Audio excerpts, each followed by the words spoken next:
Zéro déchet au boulot. Bienvenue dans le podcast qui vous accompagne vers le zéro déchet au travail.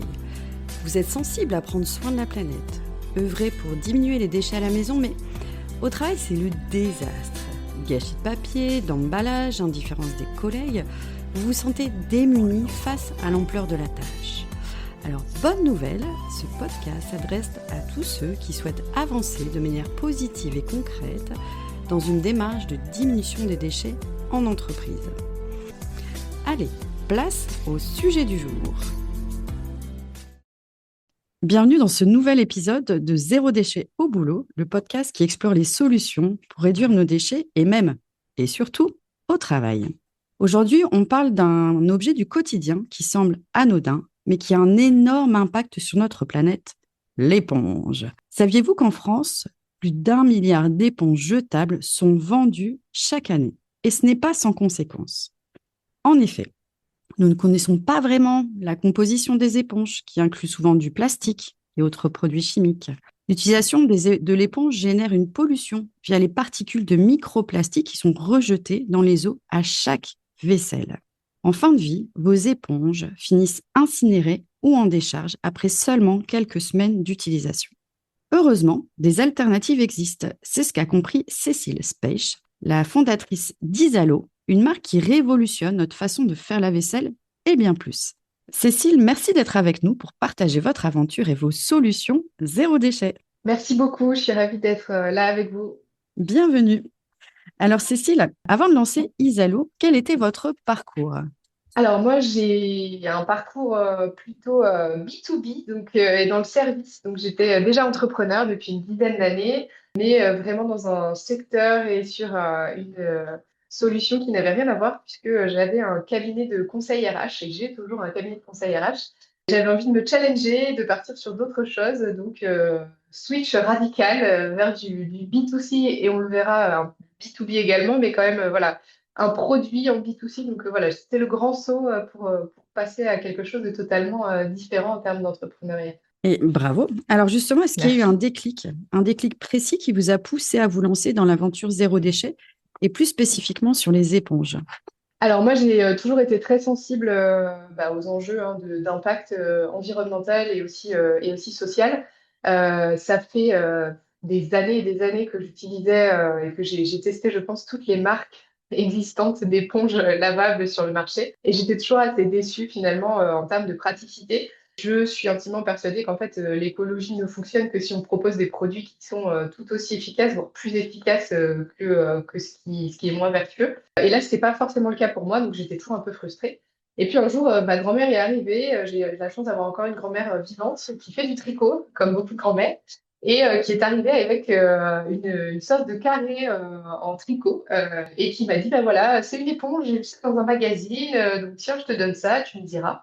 Et puis j'ai commencé à utiliser ça, je me suis dit, mais c'est incroyable ce produit. Donc elle a commencé à en donner à toute la famille, j'ai commencé à en voir un peu chez tout le monde. Et puis tout le monde était hyper ravi. Et au bout d'un an et demi, en fait, on utilisait ces éponges-là régulièrement et toujours les mêmes, parce qu'en plus c'est solide, donc en fait on les gardait longtemps. Je me suis dit, mais c'est incroyable ce truc. Il faut que d'autres gens comme moi qui avaient cette frustration aient accès à ce produit. Et donc, c'est là que m'est venue l'idée. Ça correspondait à un moment où j'avais ce besoin un peu de challenge et de voir autre chose. J'aime toujours autant mon métier initial. Je voulais pas l'abandonner, mais j'avais envie d'agréger quelque chose de très différent. Et donc, c'était, voilà, j'ai vu ça un peu comme un signe. Je me suis dit, bon, ce produit-là, il a un vrai impact en termes d'usage aussi, même sans parler d'impact environnemental, social et autres.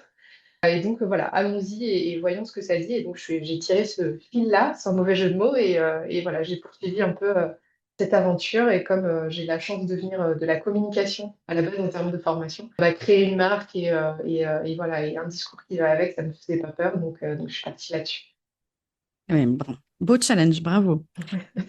Justement, les éponges classiques sont souvent composées de mousse synthétique, de plastique. Est-ce que vous pouvez nous expliquer pourquoi c'est un vrai problème pour l'environnement et la santé ?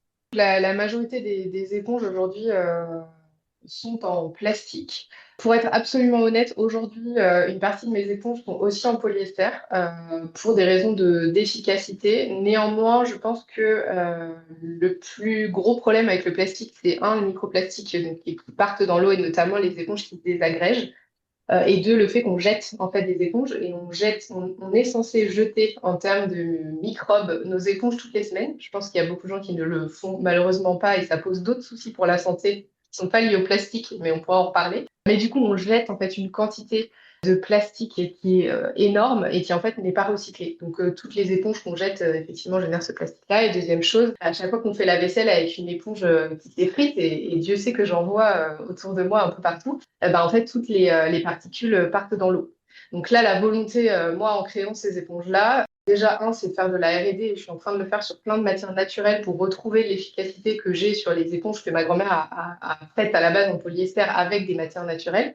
Et je pense que je vais finir par y arriver, même si c'est un gros challenge. Et deuxièmement, par contre, de faire des éponges qui soient très solides. La maille, en fait, hein, c'est pas pour rien qu'on parle de cotte de maille, une manière de tisser la matière et en tout cas de la constituer qui fait que c'est quelque chose de très solide. Donc en fait, on a quelque chose qui se tient, qui dure dans le temps. Donc en effet, non seulement c'est lavable, mais en plus c'est vraiment durable. Moi, les premières que j'ai de ma grand-mère, elles sont toujours là. Donc ça fait 2 ans et demi maintenant que je les utilise. Au bout d'un moment, il y a des petits trous qui se forment, enfin, il y a des mailles qui sautent, donc ça fait des trous. Mais en fait, ça se désagrège pas. Il n'y a pas de matière qui part dans tous les sens, quoi. Donc ça, je pense que c'est aussi quelque chose qui est très important. Moi, je suis très partisane des petits pas. Donc, en fait, même si au début, je me suis dit, mais ce produit, il est en polyester, quel enfer, etc. Et je me suis dit, bah ouais, mais en fait, c'est quand même déjà 1000 fois mieux que tout ce qui existe aujourd'hui sur le marché et tout ce qu'on est en train de faire. Donc, à partir du moment où c'est une solution qui est beaucoup mieux, qui est vertueuse et qui, en plus, je suis en train, effectivement, de trouver des matières pour arriver à avoir cette efficacité, cette solidité, en plus sur des matières naturelles, comme le chanvre, par exemple, que je suis en train d'explorer. J'ai fait plein de tests avec du feutre, de la laine, plein de choses. Voilà, la majorité des cas, j'étais pas satisfaite par l'efficacité et par le côté hygiénique. Parce qu'en fait, au-delà de l'impact aussi sur la santé du plastique, il faut savoir que l'éponge, c'est l'objet le plus sale qu'on a dans sa maison. C'est là où il y a le plus de microbes. Donc en fait, l'avantage là de mes éponges, c'est qu'il y a pas d'odeur. Donc on voit bien, en fait, souvent l'odeur vient justement du développement de toutes ces bactéries. Donc là, mes éponges, par moi, il y a des fois, je les laisse 2 semaines au bord de l'évier et il n'y a jamais d'odeur. Donc en fait, c'est aussi quelque chose qui est complexe parfois avec des matières naturelles, mais je pense que je vais y arriver à trouver quelque chose qui prenne moins vraiment ces odeurs dégoûtantes qu'on a notamment avec la plupart des éponges lavables aujourd'hui sur le marché. Parce que bah, voilà, on a ce côté microbe. Donc après, l'avantage des éponges lavables, c'est justement qu'elles sont lavables. Donc, quand ça commence à puer ou que ça devient un peu pégueux, un peu collant, hop, ça part à la machine. Donc voilà, je pense que l'impact en termes de santé sur les éponges, il est à réfléchir sous 2 ans, mais il est effectivement sur la pollution et l'impact des microplastiques et des polluants, et deuxièmement sur les bactéries. Et ça, je pense qu'on n'est pas du tout sensibilisé à ça, et il y a plein d'endroits, et notamment dans les collectivités, au bureau, dans les espaces communs, où on a des éponges qui sont vraiment dans des états. Enfin, moi, maintenant, je peux plus supporter, quoi. Ça m'arrive des fois de. J'arrive au coworking pour faire ma vaisselle dans l'évier et je ne fais même pas, quoi. Je remballe les trucs et je ne touche pas parce que ça me dégoûte. Hmm. Donc voilà, donc, je pense que c'est les deux aspects en tout cas que j'ai voulu traiter et c'est un chemin, mais je pense que justement, c'est ça qui est intéressant, c'est d'explorer des solutions et de se dire que il y a peut-être pas la solution idéale tout de suite, mais qu'en tout cas, c'est un cheminement, quoi.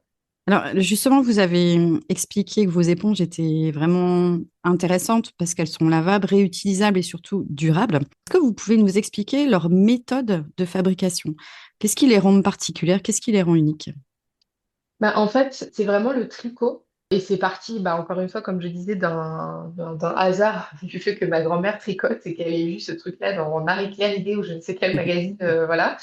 Et donc, c'est du tricot. Donc, en fait, c'est vraiment du fil de base. Donc, c'est un matériau, enfin, moi, ma matière première, c'est vraiment du fil. Donc, on n'est pas sur du tissu, on n'est pas sur de la microfibre, etc. Moi, ce que j'achète, c'est du fil. Et là, il est tricoté. Donc, c'est des machines industrielles. On a toujours l'image de la petite mamie dans son canapé. Donc, c'est pas comme ça que sont fabriquées mes éponges du tout. C'est des machines industrielles. C'est fabriqué en France. Donc, c'est des usines avec des machines qui, en fait, on a une sorte de chariot hein, qui fait un aller-retour et qui construit les rangs de mailles, comme sur une écharpe ou autre qu'on ferait à la main, qui construit des rangs de mailles les uns après les autres. Ce qui fait que on a une solidité en fait du produit qui est super. Et comme il n'y a pas de mousse à l'intérieur, pour l'instant j'ai fait des éponges qui sont vraiment très fines. On a une couche de tricot. Du coup, on n'a pas ce côté aussi ni à microbes qu'on peut avoir sur beaucoup d'éponges lavables. Donc voilà, donc c'est vraiment cette particularité de fabrication qui contribue en tout cas à la solidité du produit et qui en fait aussi un produit révolutionnaire dans le sens où je n'ai pas cherché à copier en fait le format des éponges classiques qu'on a en tête, hein, jaune et verte, là, jetables.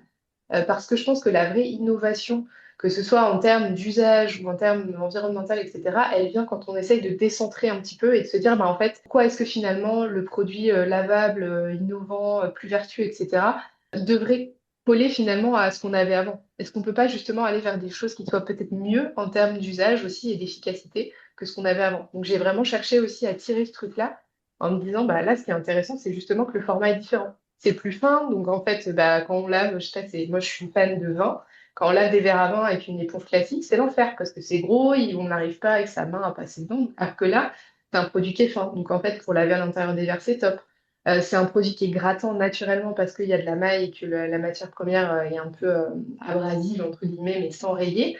Bah, du coup, voilà, je peux gratter ma poêle avec mes œufs frits au fond sans rayer et sans galérer. Donc, c'est aller chercher en fait vraiment l'innovation d'usage aussi qui m'intéresse et pas uniquement de se dire je prends un produit et je cherche un procédé pour le rendre plus vertueux. Ce qui m'intéresse, c'est aussi de se dire pourquoi est-ce que les gens ils iront vers ce produit même s'ils n'ont pas une réflexion sur le zéro déchet, l'écologie, etc. Parce que c'est trop simple de rester dans une bulle et de se dire, mais en fait, il n'y a que les gens qui sont déjà conquis qui vont acheter mes produits. Non. Moi, ce qui m'intéresse, c'est de faire un truc qui soit hyper efficace, qui soit disruptif et qui, du coup, vienne attirer le client dessus. Et, ça, on aura peut-être l'occasion d'en reparler, mais un produit qui soit beau. Parce que je crois beaucoup au beau et je pense que les gens sont attirés par des choses qui leur ramènent de la joie et que parfois, même dans les petits objets du quotidien, on peut ramener de la joie et du sourire et que ce soit l'écologie, l'impact social, n'a pas besoin d'être quelque chose de pessimiste ou d'hyper avec beaucoup d'injonctions. Je pense qu'on peut avoir un récit qui soit différent. Et donc, je crois beaucoup aux objets beaux. Donc voilà, donc j'ai voulu faire un truc qui soit à la fois beau, efficace et qui derrière, effectivement, vienne chercher quelque chose de plus vertueux. Et même au-delà des éponges, il me semble que vous avez développé aussi une autre gamme de produits durables, lavables, plutôt que du jetable. Est-ce que vous pouvez nous en parler?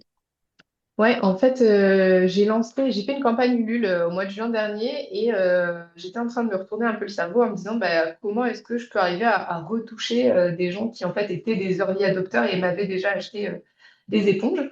Et j'avais en tête plusieurs idées de produits et j'ai lancé un gant exfoliant en me disant en fait j'avais des utilisateurs, pour la petite anecdote, parmi les premières personnes qui ont acheté mes éponges. J'ai deux copines qui en fait ont acheté des éponges et c'est vrai que je n'avais pas forcément fait un tutoriel avec, etc.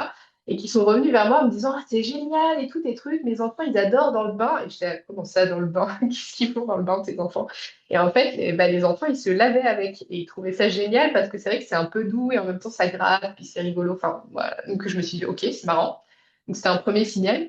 Et puis bah, ma grand-mère, pareil, a dû retrouver dans des magazines des trucs et elle m'avait, quand je lui ai parlé de ça, elle m'a dit, ah mais attends, on pourrait faire des gants exfoliants. Et donc elle m'avait fait un prototype de gants exfoliants pour la peau que j'ai utilisé pendant plusieurs mois et je m'étais dit, ah, c'est vraiment pas mal ce truc. Et donc pour la campagne Ulu, je me suis dit, bah en fait, ce gant exfoliant, c'est vrai que ça me fait rentrer dans une gamme de la maison un peu différente, qui reste un sujet d'hygiène, mais non plus bah, de la maison, mais vraiment du corps. Et donc, j'ai lancé ce gant exfoliant en me disant, pareil, en fait, sur le marché, on tourne un peu en boucle sur les gants exfoliants. Il y a beaucoup de gens encore qui achètent des produits, en fait, du gommage, etc. Donc, c'est des bouteilles en plastique. Déjà, ça coûte cher parce qu'on en rachète tous les 4 matins. Et puis, enfin, voilà, il n'y a pas forcément, enfin, c'est un peu cracra pour la peau parfois, etc. Et moi, je suis une adepte du savon solide et je me suis dit, bah, en fait, un bon gant bien exfoliant avec son savon solide, le gant, il dure des années. Enfin, bon, voilà. Donc j'ai lancé ça et ça a vachement plu. J'ai eu beaucoup de retours en me disant bah, justement, en fait c'est bien parce que ça arrache pas la peau et en même temps c'est doux et en même temps ça exfolie bien. Enfin voilà, donc le bon compromis en fait en termes encore une fois d'usage ou des gens qui avaient jamais forcément sauté le pas de se dire bah en fait je vais acheter un gant exfoliant plutôt que d'acheter des bouteilles de produits gommants. On sautait le pas et me dit en fait c'est génial, tu le laisses sur un coin de ta douche suspendu et ça fait hyper bien le taf et ça se suffit à soi-même en fait. Donc, c'est toujours un peu cette recherche d'utilité, de se dire que voilà, j'ai un produit qui est utile. C'est pas, je suis pas là pour créer des bougeoirs ou voilà, il y a des gens qui font ça très bien sur de la déco. Si je développe des nouveaux produits, il y en aura pour élargir la gamme. Ce sera toujours dans ce souci aussi d'utilité, en fait, de produits qui aient vraiment un impact au quotidien dans des choses très basiques. Parce qu'en fait, je Mhm. suis persuadée que les petits pas, ils commencent par là sur la Mhm. puissance des petits gestes un peu voilà, anecdotiques, mais qu'on fait en fait plein de fois dans sa journée, dans sa semaine. Donc voilà, donc le gant exfoliant est venu un peu compléter pour tester aussi un côté un peu différent qui soit l'hygiène corporelle. Très bien. Vos produits peuvent aussi s'adresser aux professionnels. Alors, je pense par exemple vous en parliez tout à l'heure, la fameuse éponge propre dans la salle de pause d'une entreprise, ou même auprès d'esthéticiennes, par exemple pour le gant exfoliant. Pourquoi pas des crèches pour tout ce qui est le lavage du quotidien, voire des commerces. Est-ce que vous avez des exemples de structures qui ont fait appel à vos services pour acheter vos éponges?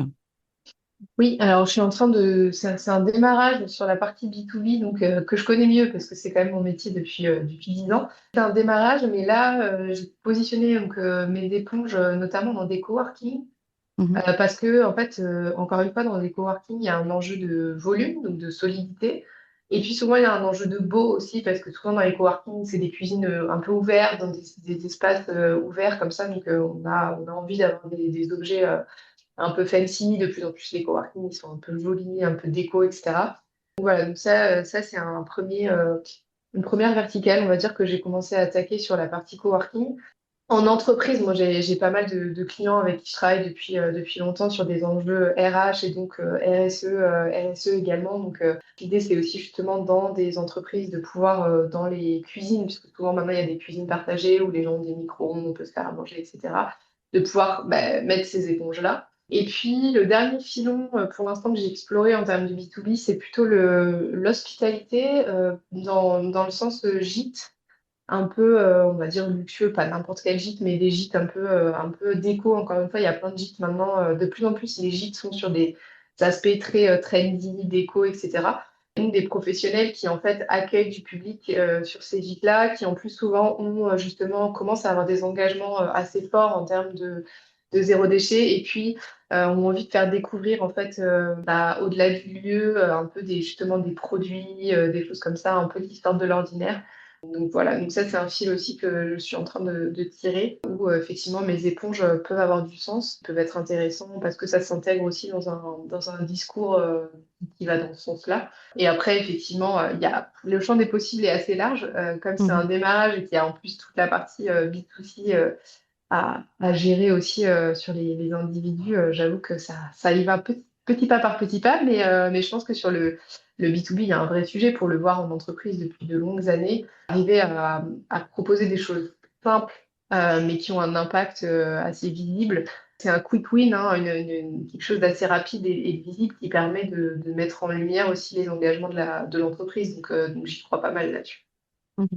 Oui, ce qui me vient finalement, je trouve que c'est un objet exemplaire dans le sens où Ouais. il donne l'exemple, il inspire, il donne envie et peut-être qu'il peut inspirer des gens à réfléchir à leurs propres pratiques chez eux. Donc, c'est un objet qui est intéressant pour cette dimension-là.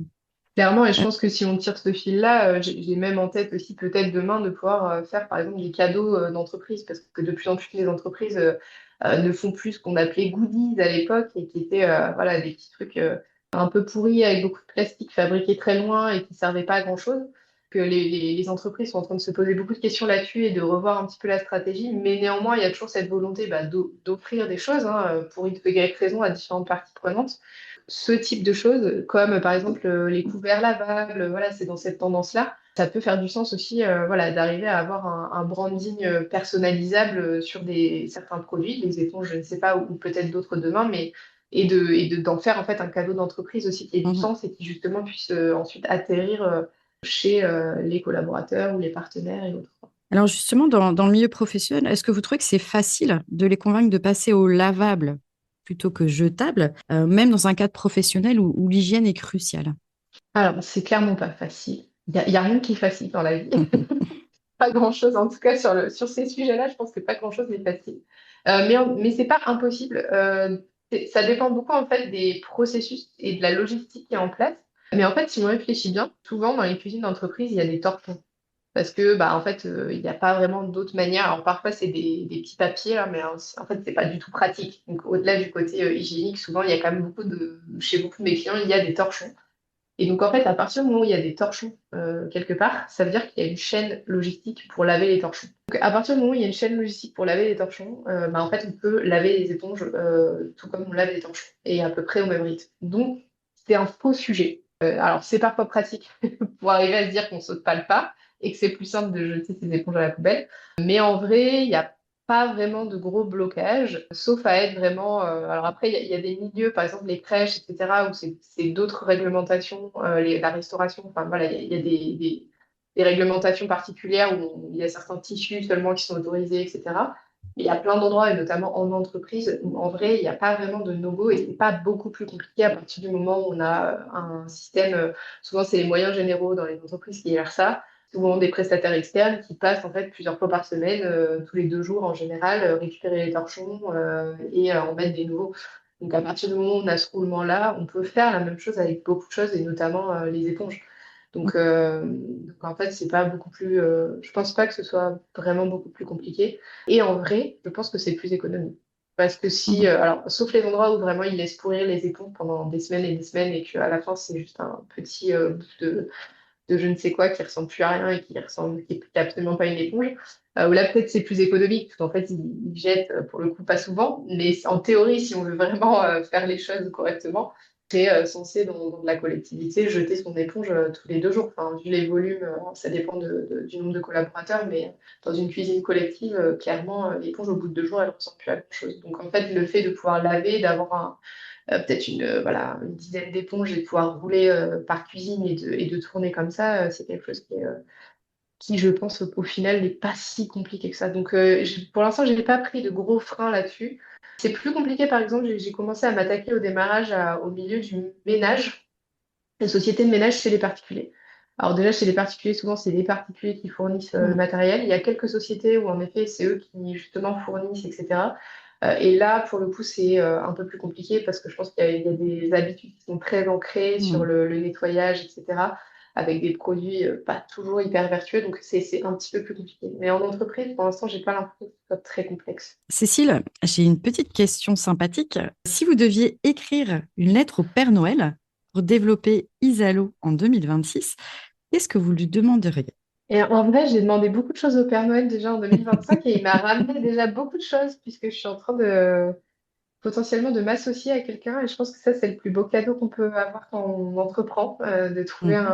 un partenaire avec qui on s'éclate et qui a une vision avec nous. Donc, ça répond pas entièrement à la question, mais déjà là-dessus, je pense que le Père Noël 2025 m'a ramené une très belle chose pour le développement d'Idalo. Et pour 2026, bah, en fait, on est en train là de refondre complètement du coup l'identité visuelle et le positionnement de la marque. Donc je pense que pour moi, 2026, c'est vraiment l'enjeu d'arriver à convaincre le plus grand nombre parce que c'est un projet qui est né il y a un peu plus d'un an et que je développe en parallèle de mon business initial, donc qui à vitesse, on va dire, un peu escargot, enfin trop escargot pour moi, mais voilà. L'idée, c'est d'arriver à passer un cap en 2026. Donc mon souhait le plus cher, c'est vraiment de rayonner parce qu'en fait, comme je le disais, je pense que j'ai construit une marque qui volontairement n'est pas une marque positionnée comme une marque écolo parce que quand on fait ça, en fait, on s'adresse à une cible qui est très restreinte et on reste dans une bulle. Et en fait, mon enjeu à moi, c'est justement d'aller toucher des gens qui, de base, ne seraient pas allés acheter leur éponge dans une petite boutique écolo, etc.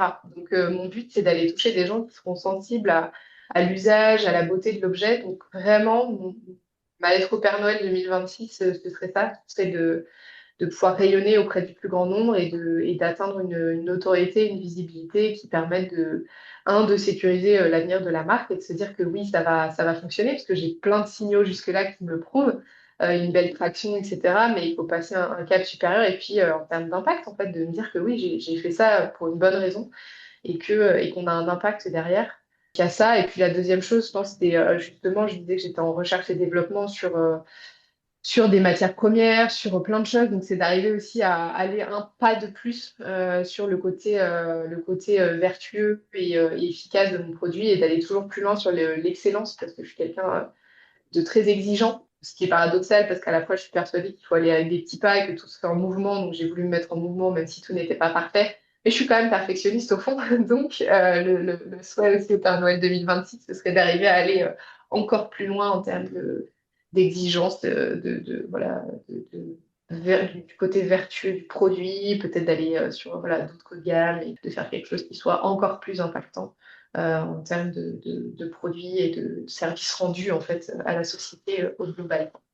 Bon, je vous souhaite un joli chemin et peut-être que cet épisode pourra contribuer à répondre à vos vœux auprès du Père Noël. J'en suis sûre. Allez. Alors, pour les éditeurs qui hésitent encore à franchir le cap de la diminution des déchets, que ce soit au boulot ou à la maison, quel serait le conseil pour commencer sans se décourager? Je pense que le conseil, c'est justement de choisir en fait un objet ou on va dire une habitude, un comportement qui nous coûte le moins. Moi, je sais que par exemple, j'ai mis vachement de temps à passer sur du vrac parce qu'en fait, je trouvais ça compliqué de devoir emmener des sachets, etc. Bon, maintenant, je le fais, je trouve ça simple. Mais par exemple, l'éponge, c'était un truc pour moi que j'ai très vite essayé de mettre en place. Alors, j'avais pas trouvé mon éponge idéale, mais je trouvais que c'était assez facile finalement parce que bah, en fait, une fois qu'on a acheté l'éponge, elle est au bord de l'évier, ça se lave avec le linge de tous les jours. Donc, en fait, des machines, on en fait. Donc, ça rajoute pas une charge mentale, en fait. Je pense que le frein principal, c'est la charge mentale et c'est de se dire que quand on implémente un nouveau processus, il faut changer des habitudes. Donc, choisir un truc qui, en fait, ne change pas nos habitudes et du coup, il va être facile à mettre en place.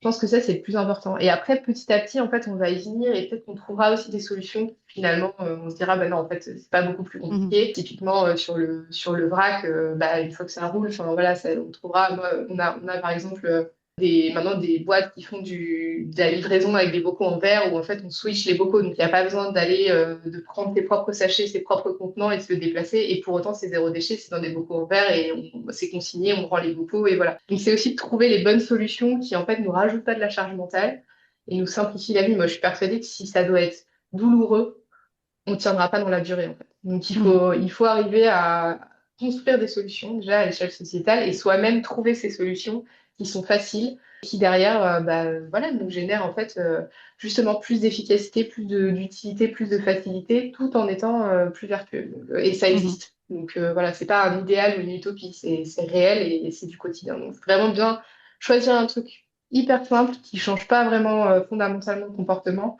et qui nous apporte bah, plus de plaisir et ou plus de facilité d'usage, quoi.